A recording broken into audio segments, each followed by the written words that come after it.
Olá, olá, dando continuidade à leitura do meu trabalho de conclusão de curso, denominado O Fazer da Casa, um instrumento de autoeducação e de educar. Hoje vou dar início ao segundo capítulo.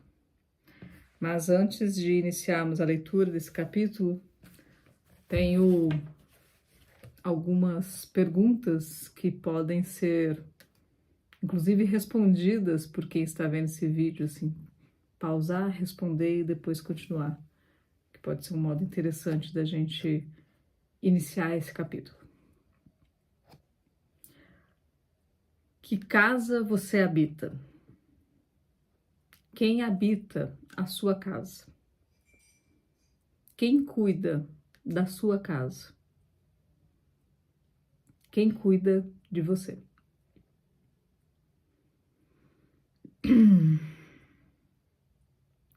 Plantar o trigo e refazer o pão de cada dia, beber o vinho e renascer na luz de todo dia. Milton Nascimento. A casa, a estrutura da casa e quem a habita. Nina Veiga criou uma série de vídeos chamada Antroposofia da Imanência, Ativismo Delicado por uma Estética da Vida Viva.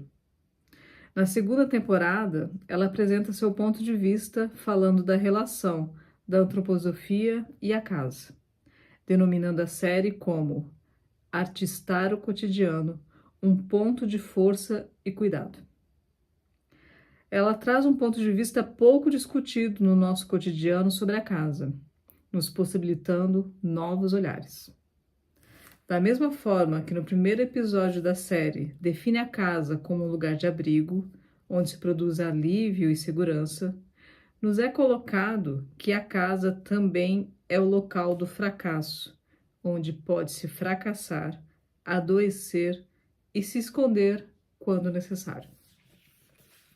A casa, para Hawes, é definida como, entre outras definições, edifício de formatos e tamanhos variados, geralmente de 1 ou 2 andares, quase sempre destinado à habitação. Lugar destinado a encontros, a reuniões ou à moradia. O que vemos hoje é que essa definição ampliou-se, pois, como lembrou Nina Veiga, nem todo mundo tem casa.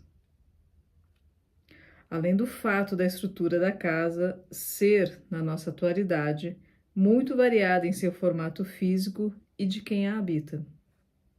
Se há alguns anos as casas eram formadas, em sua grande maioria, por famílias tradicionais, pai, mãe e filhos, hoje elas têm uma pluralidade dessa estrutura familiar.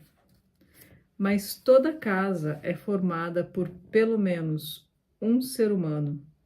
E esse ser humano um dia esteve ao cuidado de outro ser humano. Quando criança, esteve sob a guarda de um cuidador, que tornou-se o seu primeiro educador e que lhe serviu de exemplo, quase sempre inconscientemente, e foi imitado em seus atos e sentimentos. Nina Veiga nos traz a possibilidade de olhar para a casa em pontos de vista diferentes, e que a seguir serão citados. Primeiro ponto de vista: a casa enquanto abrigo. Um lugar que abriga sonhos e sonhadores. A possibilidade de estarmos concentrados, ao contrário do mundo que nos leva a dispersar. A casa quanto signo de confiança. É nesse local que a criança tem seu primeiro contato com o mundo social. É na casa que ela terá suas primeiras impressões e experiências com o mundo que a cerca. Abre aspas.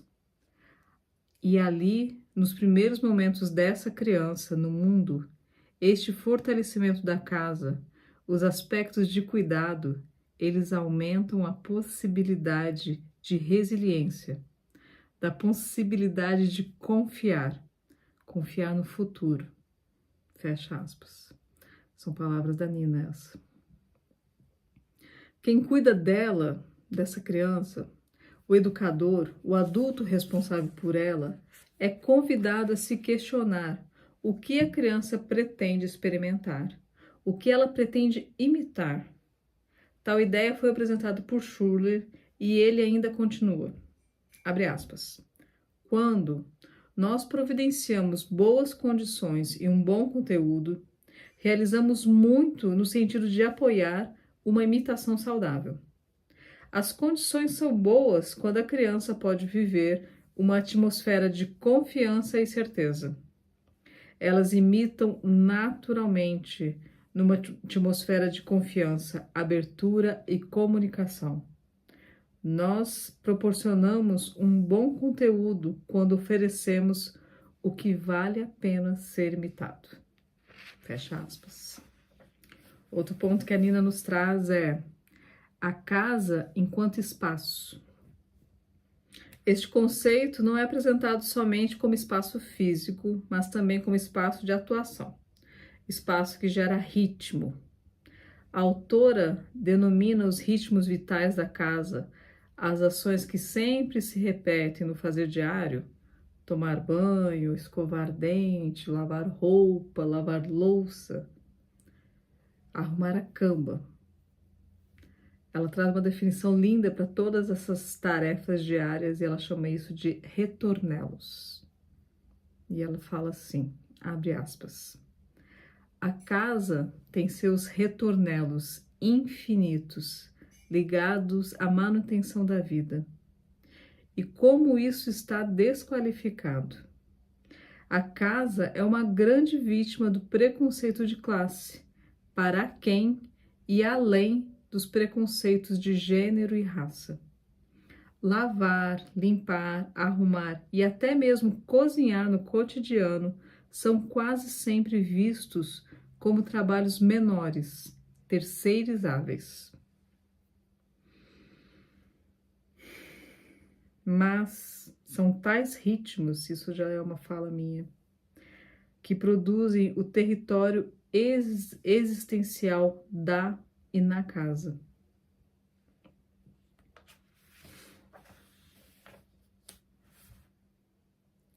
Outro ponto que a Nina traz é a casa como qualidade espiritual.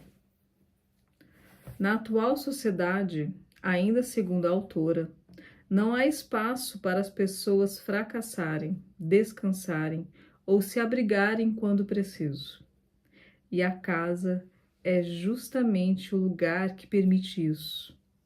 Também é um lugar onde os valores herdados podem ser submetidos a eles, ou subvertê-los, questioná-los e produzir novos passos, novos caminhos. A casa como espaço de cuidado. Nesse ponto eu trouxe toda a fala da Nina porque é fundamental, não dá nem para fazer uma releitura. Abre aspas.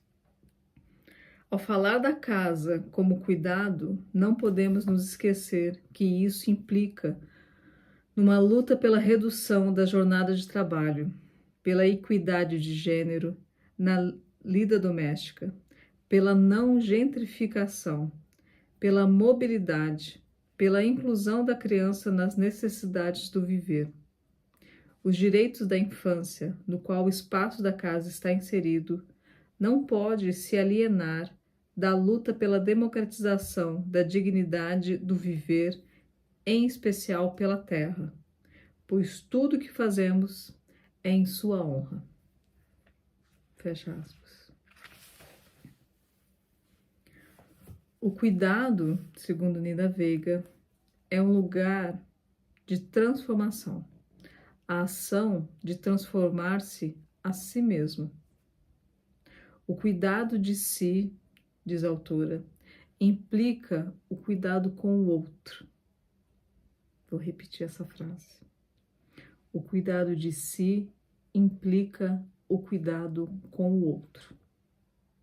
Se houvesse ainda, segundo a mesma autora, a Nina, menos horário de trabalho fora de casa e mais tempo para a casa, este cuidado de si, com o outro e com a casa deixaria de ser um peso para quem o faz.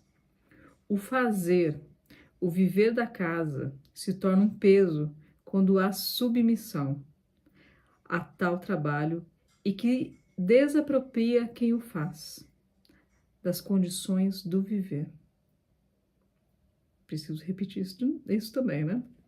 O fazer, o viver da casa, se torna um peso quando há uma submissão a tal trabalho e que desapropria quem o faz das condições do viver.